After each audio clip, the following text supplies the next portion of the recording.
Well, joining me now from Bushey in Hertfordshire is Dr. Barry Cameron, Clinical Director at Blythewood Pets. Thank you very much indeed for joining us today on Sky News. Do you know what's caused this outbreak now? Well, I mean, there's quite a lot of mystery surrounding the whole illness in itself. My understanding is it seems to be more of a seasonal variation. So we're seeing more cases between, say, the months of November and May or June. So that would currently we're sitting within that period. But there's so much that we don't know about the disease, so it's difficult to explain the apparent rise in cases. Maybe we're getting better at picking it up, but it's still a relatively rare disease. So to say there's a lot we don't know. And of course, it does kill 80% of dogs that catch this disease. Why is it so dangerous?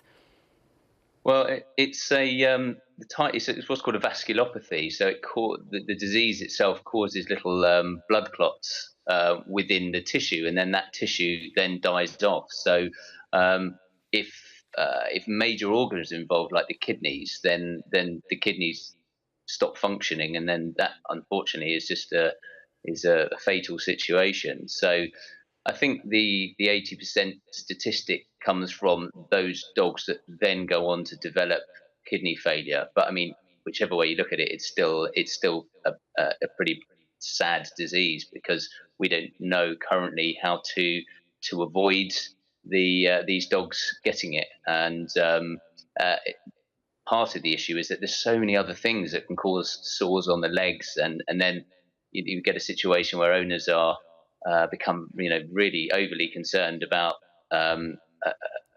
that type of problem, whereas most of the diseases that we see that cause sores on the legs are very treatable and aren't anything to worry about. So it's quite a difficult thing to be able to reassure owners on. So is that one of the telltale signs, sores on the legs? What's your advice to owners for symptoms to look out for?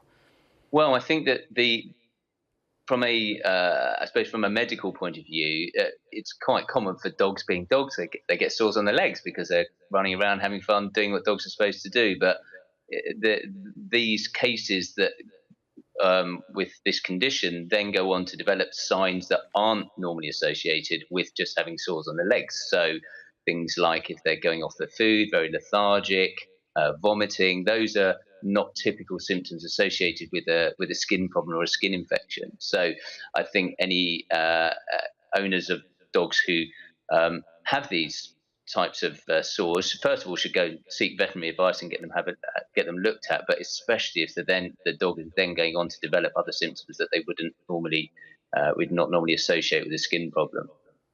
And just lastly, if you can, quite briefly, what would be your advice to owners if they do get it, and indeed, how do they reduce the chances of their dog catching this disease? Well, I mean, I think that's part of the issue, is that we need to look further into that research-wise. But some of the sort of the standard advice is it seems to be seen in dogs that have been out in the mud and outside, so maybe there's an external environmental trigger, although again we don't know that. So just washing the dog's legs when they come in to get all the mud off, and as part of that process you might be able to pick up these sorts of skin symptoms early. And then of course if you see anything that looks even remotely suspicious, then you should bring them into the vets, and they will examine them. And then in terms of picking up those dogs that are developing kidney issues, that's something that we'd do via a blood test, and that should all be very easily doable, if you like, within the veterinary practice, and pretty quickly as well. So bottom line is, if there's any suspicion or concern, just take it to your vet, and they should be able to perform those checks for you. OK, we'll have to leave it there. Dr. Barry Cameron from Blythewood Pets, thanks very much for your advice and expertise on this today.